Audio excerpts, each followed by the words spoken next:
बघून बघून आमचं काय बघणार. आम्ही काय लपून ठेवत नाही, सगळं खुल्लम खुल्ला. हा, श्रीमंत आपलं हे लपव ते लपव असं आम्ही नाही करीत. म्हणून श्रीमंत होणं हे वाईट काय? वाईटच, श्रीमंत होणं वाईटच. अगं श्रीमंताला कोण चांगलं म्हणतं काय?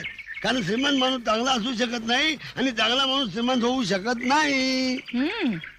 मला विचार कसं कसं? तुकाराम, ज्ञानेश्वर, रामदास ही माणसं चांगली होती का नाही?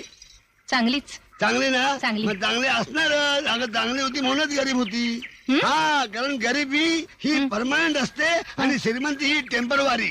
हा, गरिबी नशिबाने मिळते आणि श्रीमंती ही लबाड बोलून मिळते.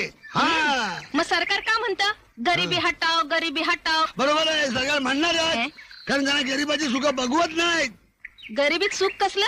अगं गरिबीतच खरं सुख असतं. कसलं? गरीब माणसाला कसंही मोकळं वागता येतं. उद्या वाटलं तर गरीब माणूस दोन्ही चांगल्या वर करून झोपू शकतो. अरे झोपू शकतो. पण मला सांग, श्रीमंत माणसाची दोन्ही चांगल्या वर करून झोपायची हिंमत आहे?